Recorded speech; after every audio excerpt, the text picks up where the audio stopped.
भगवती की जो श्रृंगार माने गए हैं वही श्रृंगार है। अब अपने में बदलाव देखना कि हम कितना बदलाव पाओगे। सबसे पहला श्रृंगार है माथे के ऊपर बिंदिया, आज्ञा चक्र पे। ये आज्ञा चक्र है, जहाँ दोनों भ्रूण इकट्ठी होती है उसको आज्ञा चक्र कहते हैं। जब भी कोई साधना में बैठता है, ओंकार का ध्यान करता है, तो आज्ञा चक्र के ऊपर ध्यान लगाया जाता है। किस लिए बिंदी लगाई जाती है? हमारी बुद्धि ठिकाने है। सोना नहीं, एक नंबर लगाना कि हमारी बुद्धि स्थिर है। ये पहला श्रृंगार है। दूसरा है गजरा। गजरा कहाँ लगाया जाता है? हैं जी? पता नहीं, बालों में बोलो ना। अरे आज तो भाई कहाँ जहाज उड़ाती हैं लड़कियां, बोलो। दूसरा है गजरा, और गजरा लगाया जाता है बाल। और तीसरा है टीका।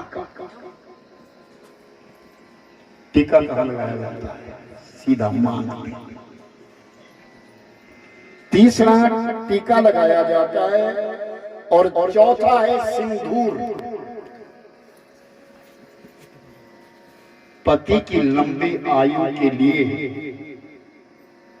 मांग में सिंदूर भरा जाता है। और हमारे यहाँ भरते हैं कुंगू। ये जो कुंगू है ये मांग की चीज नहीं है। कोई यूपी की भैयन, कोई यूपी के भैयन देखना, भैयन के कभी मांग में देखना, वो कुंगू नहीं, वो सिंदूर डालती है। मां के भी मस्तक में सिंदूर है, ना कि कुमकुम है।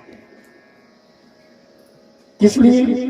पति की आयु के लिए और मस्तिष्क के स्वरूप के लिए। मस्तिष्क यहाँ है, मांग इसलिए भरी जाती है मस्तिष्क हमारा स्थिर रहे और हमारे पति की दृढ़ता।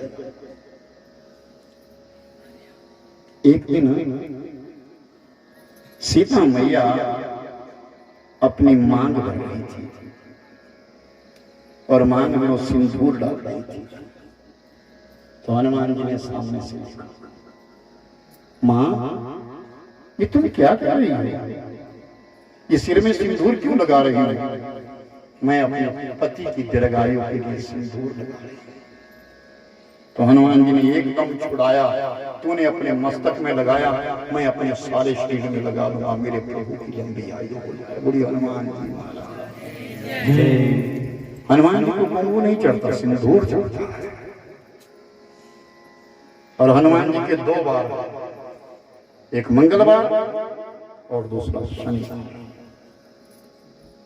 शनिवार को तेल सिंदूर से चोला चढ़ता है और मंगलवार को घी सिंदूर से जो चोला चढ़ता है।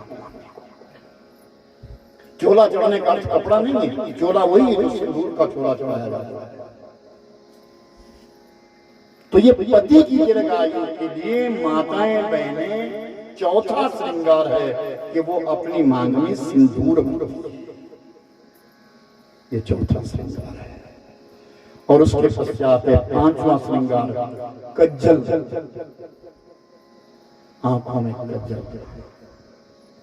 जब दुर्गा की पूजा की जाती है ना, तो पूरी सामग्री 16 श्रृंगार की वस्तु सामने रखी जाती है। इसीलिए तो मैंने कल ये कहा था, जो तुम्हारी कन्या का पूजन की जब कथा आई थी कि कन्या पूजन के बीच में उस कन्या का पूर्ण श्रृंगार करो। ये नहीं कि तुम एक चुन्नी वो दे दो और उड़ा दो, उसको दे दो, नहीं। तुम नव कन्या नहीं कर सकी, ये की करो, लेकिन विधिवत करो, उसका श्रृंगार सही करो, उसको माता का स्वरूप बनाओ। कज्जल काहे के लिए? सुंदरता के लिए और नजर से बचाने के लिए कज्जल लगाया। कज्जल लगाने से सुंदरता बढ़ती है और दूसरे नजर नहीं, इसलिए कज्जल लगाना जरूरी।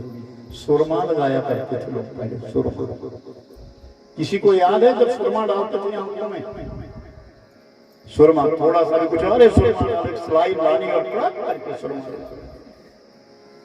उसमें सुंदरता है। और छठी बात है, छठा जो श्रृंगार है वो है मंगल सूत्र, जिसमें काले मोती होते हैं। किसलिए काले मोती डाल जाते हैं? वो भी बुरी नजर को हटाने के लिए।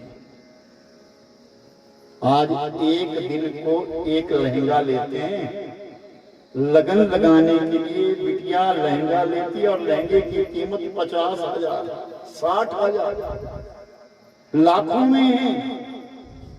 मैं जैनियों के बीच में रहा है, जैनी जो लहंगा पहनते और 2-3 लाख से ऊंचा पहनते एक घंटे के लिए। कीमत क्या है? काले मोती रखते हैं उसमें। काले मोती की कीमत बहुत बड़ी है, काले मोती की कीमत ज्यादा है। तो उस मंगल सूत्र के बीच में काले मोती लगे हैं, इसलिए मंगल सूत्र को पहना जाता है, वो भी बुरी नजर की नहीं। सुहागिन स्त्री मंगल सूत्र को धारण करती है और तत्पश्चात लाल वस्त्र। भगवती को कोई और साड़ी पहना कभी नहीं, जो भी कोई लाएगा वो लाल साड़ी। सुहागिन स्त्री का जो वस्त्र बताया गया है विशेषकर, उसमें लालिमा कहीं ना कहीं होनी चाहिए। चाहे उसकी ओढ़नी लाल हो, लेकिन चाहे उसमें वस्त्र में लाल छींटा हो, लेकिन होना चाहिए लाल वस्त्र के कपड़े। चाहे घाघरा हो, चाहे चोली हो, चाहे ओढ़नी हो, चाहे सलवार हो, चाहे कमीज हो, इन लाल वस्त्र सुहागिन के पास अनिवार्य। आज जो पाश्चात्य सभ्यता आई है, आज तो सफेद वस्त्र पहने हम ज्यादा सज जाएंगे। बारों के हिसाब से वस्त्र खोलने शुरू कर दिए हैं। सोमवार को सफेद पहनेंगे, मंगलवार को लाल पहनेंगे, बुधवार को हरे पहनेंगे और वीरवार को पीला पहन लेंगे, शुक्रवार को फिर सफेद ले आएंगे, शनिवार को काला और रविवार को लाल ही होता है। लाल ही होता है। चलो रवा मिला कुछ भी होता है, रविवार की छुट्टी। लेकिन सही मायनों में तो ये कहा गया है कि सुहागिन स्त्री का श्रृंगार विशेष वस्त्रों में कहा गया कि उसके पास लाल वस्त्र होना चाहिए। उसके पश्चात 8वां जो श्रृंगार है वो है मेहंदी। मेहंदी लगाना बुरी बात नहीं है, लेकिन ये बुरी बात है कि तुम मेहंदी लगा लो यहाँ तक और घर वाले को बोले पानी पिला, ये बात है। करवा चौथ, हरे राम राम राम राम राम। करवा चौथ तो हमारे दया,